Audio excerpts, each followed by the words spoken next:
Shalom sahabat Yudki nanti, kini dan nanti, kini menabur yang baik, nanti menuai yang baik. Kita akan bahas harus tahu mana teman yang berbahaya dan mana teman yang baik. 10 ciri teman yang dapat menusukmu dari belakang. Harus tahu ya, hubungan pertemanan nggak selamanya diisi dengan orang-orang baik. Di antara mereka yang dekat denganmu, ada seseorang yang menjadi frenemies. Dia sebutnya frenemies, friend tapi juga enemy. Dia adalah musuh, yaitu musuh dengan kedok teman. Free enemies membutuhkanmu karena ada maunya, namun ia dapat memperlakukanmu seperti musuh di kemudian hari. Sebisa mungkin kita ingin menghindari musuh berkedok teman ini, namun tanpa disadari, ia bisa menyusup dalam pertemanan dan dekat dengan kita. Untuk mengenal orang seperti demikian, kamu bisa melihat ciri-ciri yang dilansir oleh Love Penke. 1. Mereka sangat terbuka padamu. Seseorang yang menceritakan semua tentang dirinya secara instan kemungkinan sedang menjebak perhatianmu. Mereka melakukan itu agar kamu merasa lengah dan mau terbuka soal rahasia yang kamu simpan. 2. Mereka menginginkan perhatianmu. Seorang frenemy menginginkan semua perhatian dan waktumu. Mereka ingin mengisolasi dirimu agar kamu gak memiliki teman lain selain dirinya. Ketika mereka menusukmu dari belakang, kamu gak punya teman lagi untuk kembali. Serem banget. Nomor 3, mereka selalu bermain sisi jahat. Frenemy gak selalu mendukung pendapatmu, namun ia selalu muncul di saat kamu gagal melakukan sesuatu. Musuh berkedok teman ini akan menyabotase pikiranmu dan mengatakan berbagai alasan jahat yang membuatmu gagal dan kamu jadi penurut dengannya. 4, mereka selalu punya motif tersembunyi. Seperti namanya, mereka bukanlah temanmu. Mereka ingin mendapatkan sesuatu darimu. Kalau kamu merasa dimanfaatkan, perasaan itu bisa saja benar. Jadi dengarkan kata hatimu. 5, mereka senang dengan drama. Musuh berkedok teman senang menciptakan konflik dan drama dengan memulai sesuatu yang buruk dan menggali keburukan siapapun. Mereka selalu marah dengan seseorang agar kamu berada di sisinya.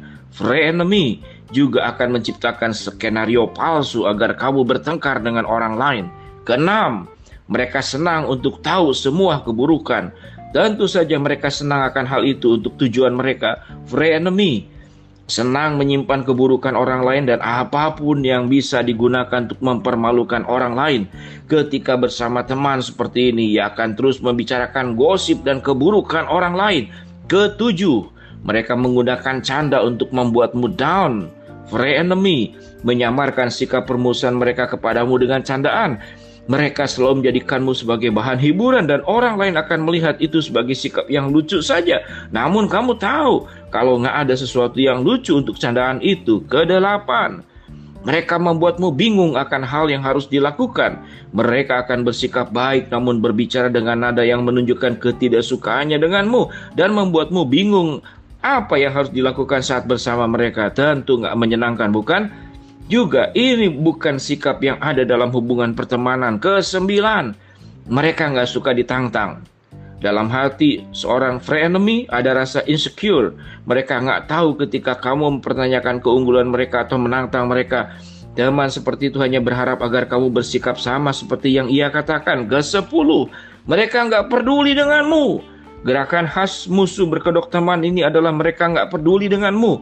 Jika kamu sangat membutuhkannya, mereka belum tentu ada untukmu. Satu-satunya orang yang mereka pedulikan adalah diri mereka sendiri. Itulah ciri-ciri musuh yang berkedok teman yang dekat denganmu. Hati-hati, jangan sampai terjebak dengan orang-orang yang seperti demikian. Demikian sahabat Yudki nanti. Yang ke-11 apa? Kalau ada dibilang 11 ciri. Yang ke-11, cari oleh dirimu sendiri. Kalau ada ketemu orang yang seperti demikian, tolong beritahu kepada saya supaya semakin banyak tanda-tanda yang kita ketahui. Siapa sebetulnya musuh yang berkedok teman? Siapa orang-orang yang lebih banyak memanfaatkan dirimu untuk kepentingannya?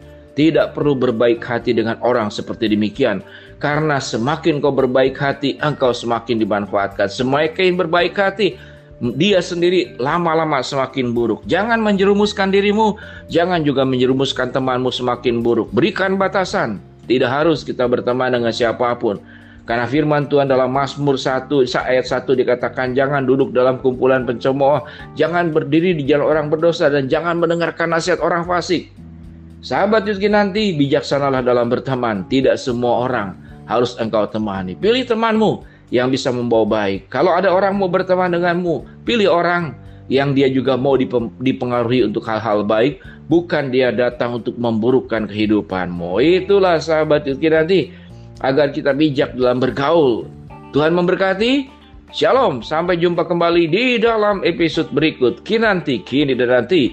Kini menabur yang baik, nanti menuai yang baik. Ceyo!